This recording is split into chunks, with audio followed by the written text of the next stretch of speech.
Senhores telespectadores, viemos hoje ao Museu do Tejo. O Museu do Tejo é em Lisboa, todos sabem, fica num palácio no Lumiar, era o antigo palácio dos Marqueses de Angeja. Esses Marqueses de Angeja, o terceiro Marquês de Angeja, ficou na história por isto. Foi o estadista que substituiu o Marquês de Pombal no poder. O palácio passou depois para os Palmelas e chamam-lhe hoje o Palácio Angeja Palmela. O museu está aqui desde 1977 e eu acho que foi uma excelente maneira de utilizar e de valorizar um palácio que é uma das obras-primas da arquitetura portuguesa do fim do século XVIII e do século XIX. O palácio é uma beleza. As coleções também são valiosas. Imaginem quando a corte portuguesa fugiu para o Brasil, em 1808, vinha lá as invasões francesas, eles fugiram, mas deixaram a roupa nos armários. E a roupa ficou lá, foi estando, e hoje está aqui nas reservas do museu. Lá não está sempre exposta, isto muda. O que nesta altura cá está é uma bonita exposição de trajes de noiva e de noivo.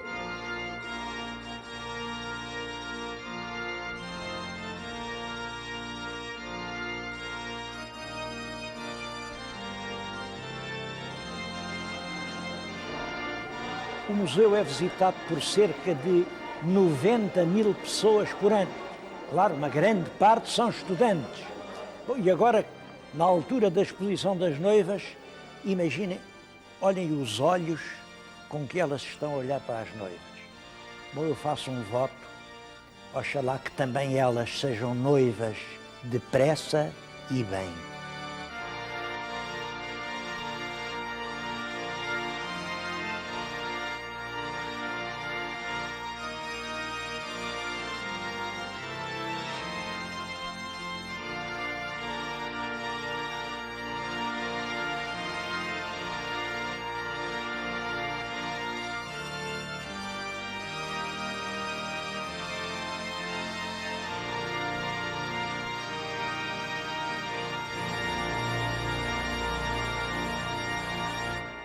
O trajo de cada época reflete as realidades técnicas, o modo de vida, o próprio pensamento político do tempo. É evidente que o Renascimento, com a sua opulência de formas, depois o século XVII, negro, taciturno, como a Inquisição, depois o século XVIII, a corte francesa, cheias de balão, toda aquela beleza da rainha Maria Antonieta. Depois a Revolução.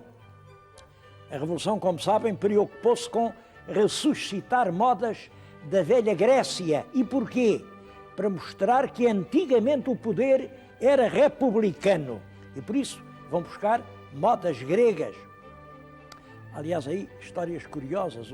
O grande costureiro dos últimos anos da Rainha Maria Antonieta e do Luís XVI, pouco antes da Revolução, era um homem chamado Leroy. Era realmente um grande costureiro. Ele, costureiro e também cabeleireiro. Aquelas grandes cabeleiras da Rainha Maria Antonieta foram feitas pelo Leroy, Monsieur Leroy. O Monsieur Leroy era um homem de convicções, portanto vestia-se à antiga, uma casaca cor-de-rosa, os cabelos muito empoados, o sinalinho na face, sapatos de fivela ou calção, e não mudou. A Revolução mudou tudo em França, mas ele, fiel às suas convicções, continuou com o seu fatinho. Até que recebeu uma ordem para se apresentar na Convenção. A Convenção era o centro do poder, era o Tribunal Revolucionário, que mandava as pessoas para a guilhotina. E o bom do Monsieur Leroy lá pensou, bom, é a minha vez de ir para a guilhotina. E apareceu, com o seu fatinho, honra lhe seja. Mas não, lá na Convenção trataram-no bem e disseram, Monsieur Leroy, como o senhor sabe, tudo mudou, é preciso que o senhor invente uma moda nova. O senhor não é capaz de inventar o fato do perfeito citoyen, do revolucionário? Só sim, senhor. No dia seguinte, tinha inventado um fato tricolor, o chapéu era azul, o corpo era branco, as calças eram vermelhas e um grande cinto que dizia liberdade ou morte. Pois bem, este homem continua rapidamente a fazer vestuário. Depois de ter vestido a Maria Antonieta, foi ele quem vestiu a Josefina, foi conselheiro secreto do Napoleão e começou a editar uma revista que é o Jornal des Modes. Queria-lhes dizer isto. Eu, antes de vir fazer o programa, andei nos antiquários de Lisboa para encontrar um jornal de moda para lhes mostrar. Era uma coisa relativamente vulgar, aqui há 30, 40 anos. Eu hoje não encontrei absolutamente nenhum. Porquê? Disseram-me os antiquários, olha, é que as pessoas, como isto tem gravuras a cores de modas antigas, cortam as páginas, emolduram e vendem aí para pôr na parede. Bom, eu acho que isto é realmente um atentado à cultura. Cortar um livro para fazer bonecos, acho que representa um grande desrespeito pelo livro. O livro merece ser conservado. Depois acontece isto. A gente quer mostrar uma coisa, não a encontra. Bom, mas eu vi aqui na minha agenda que este programa vai passar no segundo canal no domingo de Carnaval. E acho que para domingo de Carnaval o assunto estava a tornar-se bastante grave. Vamos falar antes de Carnaval.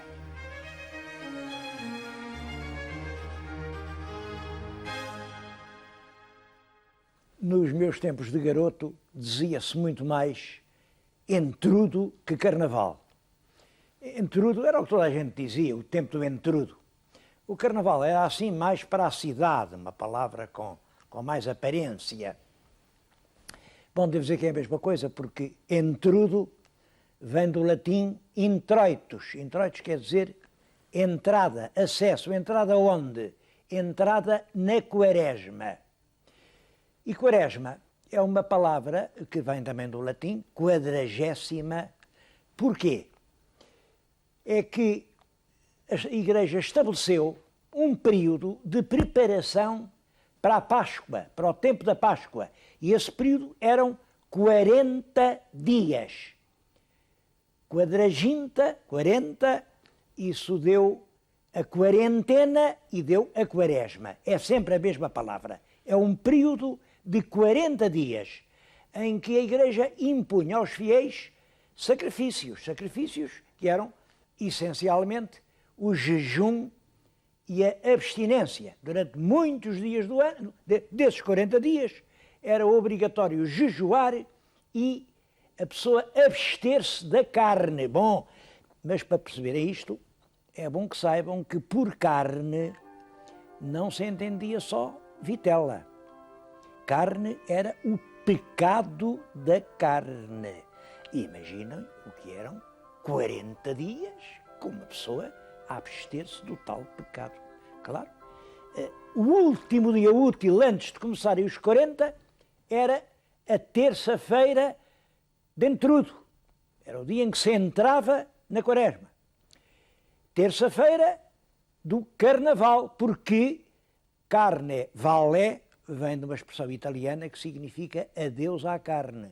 Adeus era a despedida. Toda a gente, olhem, comiam enquanto podiam, fartavam-se de tudo e compreendem perfeitamente que era uma terça-feira de folia, de alegria popular, de regabofe. É claro que isto está ligado com... Hoje o Carnaval é uma brincadeira, mas isto ligou-se com coisas muito sérias na história. É que realmente 40 dias de fazer sacrifício... No século XVI, exatamente no ano de 1517, O Papa, que presidia a Igreja Católica, precisava de reunir dinheiro. Aliás, a sociedade estávamos a entrar em pleno capitalismo. E, como sabem, o capital é isto mesmo. No capital, tudo se compra e se vende. Porque é que não sabia também comprar o jejum? Bom, e as pessoas... O Papa mandou anunciar que podia vender as indulgências. Indulgências era perdoar o pecado de não cumprir o jejum e a abstinência, desde que se entrasse com uns dinheiros. Pagava-se uns dinheiros e pronto, já não era pecado. Isto escandalizou terrivelmente as consciências das pessoas crentes. Então, como é que, se uma pessoa tem dinheiro, não é pecado? Se uma pessoa não tem dinheiro, é pecado e vai para o inferno. Bom, e houve um monge alemão, um monge agostinho, o Martinho Lutero, que disse, era um homem muito impulsivo, muito talentoso, muito forte, muito vigoroso, e disse, isso não é verdade. A Igreja aí, não, o Papa não está a dizer a verdade, porque inicialmente o Lutero não pretende atacar a Igreja de Roma, pretende apenas corrigir e reformar num sentido mais puro e mais verdadeiro a moral cristã. Daí que, ao movimento que ele desencadeia, se vem a chamar, como todos sabem, a Reforma. Como ele inicia isso por um grande protesto contra a venda das indulgências, também se chama esse movimento o protestantismo. Tenho aqui exatamente na minha frente reproduções de caricaturas alemãs. É claro, isto já depois da Reforma ter triunfado. Aqui está o Papa sentado a uma secretária com grandes sacos de dinheiro a vender indulgências, e o letreiro que está diz o seguinte: à medida que o dinheiro desce para o cofre, as almas sobem para o céu. É claro, aqui está no céu, está o Padre Eterno, secretariado pelo São Francisco de Assis, e estão indignadíssimos com este tráfico das indulgências. Bom, deste lado representa o Martinho Lutero no púlpito a pregar, e aqui o que ele diz é: o único caminho de salvação é este, é já a separação da Igreja. Estou-lhes a falar nisto porque isto teve repercussão em Portugal, e uma repercussão que as pessoas teimam em não querer saber. Vamos lá ver qual foi.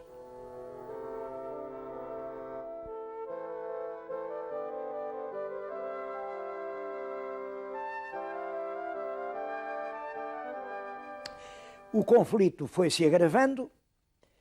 No ano de 1531, a guerra estava iminente, e aliás veio, como sabem, a dilacerar toda a Europa, porque os príncipes alemães defendiam as teses da Reforma. Era uma maneira de lutar contra Roma, e Roma, o papado, condenava a Reforma. Era uma maneira por lutar pelo domínio da Europa. Estava tudo neste pé, e agora aqui é que a coisa nos diz respeito. Quando a corte do imperador Carlos V passou pela cidade de Antuérpia. Nessa altura também chegou lá a Antuérpia a notícia de que em Lisboa tinha nascido um príncipe, um menino, filho do rei Dom João III. E o embaixador resolveu fazer uma grande festa, convidar a corte toda, convidar o próprio legado do Papa, que era o cardeal Campeggi, um homem muito respeitável. E para fazer a festa, o que é que eles haviam de lembrar? Vamos representar um alto Gil Vicente. Não sei lá como é que estava lá um navio cujos marujos representavam muito bem, e representou um alto que se perdeu, chamado Jubileu de Amores. Mas o alto era nem mais nem menos do que isto. Era um cardeal que aparecia ali a anunciar e a enganar toda a gente, a despachar as almas para o céu e a arrecadar o dinheiro, era uma paródia cruel à história das indulgências, mas para representar aquilo, foram dizer ao embaixador, Sr. Embaixador, é preciso um barrete cardeal, a gente não tem barrete. E o Sr. Embaixador, como é que se arranja um cardeal? Aqui em Lisboa foi fácil, devo dizer que aqui foi um guarda-roupa e arranjou-se um barrete cardinalício. Mas lá em Antuérpia, quem diabo é que ia agora arranjar um barrete cardeal? Pois o nosso embaixador fez isto. Mandou pedir ao próprio legado do Papa, ao velho cardeal Campeggio, se emprestava a sua mitra. E foi com a mitra do verdadeiro legado do Papa de Roma que o ator português andou por lá aos pinotes a fazer troça, andava assim com a sua mitra a fazer troça. É claro que toda a gente sabia que era a mitra do próprio legado do Papa e, como podem calcular, isto provocou uma onda de risadas, a sala vinha abaixo com o riso. Vinha abaixo com o riso, mas é claro, há sempre umas pessoas que não acham piada nenhuma às coisas mesmo mais engraçadas. E estava lá um bispo, que era o homem que tinha estado a discutir com o Lutero, na Dieta de Worms, o homem que discutiu com o Lutero e que depois convenceu o Papa a excomungar o Lutero. Excomunhão que, como sabem, teve consequências gravíssimas. Esse homem, que era o bispo Jerónimo Aleandro, faz uma queixa em forma ao Papa e diz ao Papa que é uma vergonha que países que se dizem católicos permitam coisas tão indecentes. Francamente, não havia necessidade. Como é que se explica que o nosso embaixador tivesse caído nessa gafe? Uma situação que, evidentemente, veio deixar o país num estado melindroso, veio ter consequências más para o Gil Vicente, foi parar a uma cadeia, aliás, um convento. Creio que a história era esta. Exatamente no ano de 1531, o rei de Portugal, Dom João III, tinha pedido em Roma que o autorizassem a instalar a Inquisição em Portugal. Mas explicava que a Inquisição é porque as coisas da Reforma, as ideias do Lutero já estavam a chegar aqui, o que não era verdade. Realmente, e como eu já lhes expliquei num outro programa, o que o rei precisava era do dinheiro dos judeus. Bom, eram os judeus que ele queria apanhar. Mas, se dissesse assim, os judeus tinham muita força e o Papa não dava a Inquisição. Então, veio com o fantasma do Lutero. Olhem que o Lutero...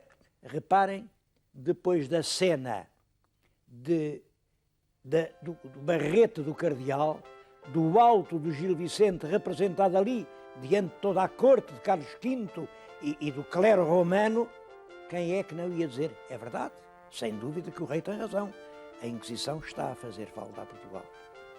Vejam como às vezes, por detrás dos episódios diplomáticos, pode haver interesses pequenos e tortuosos.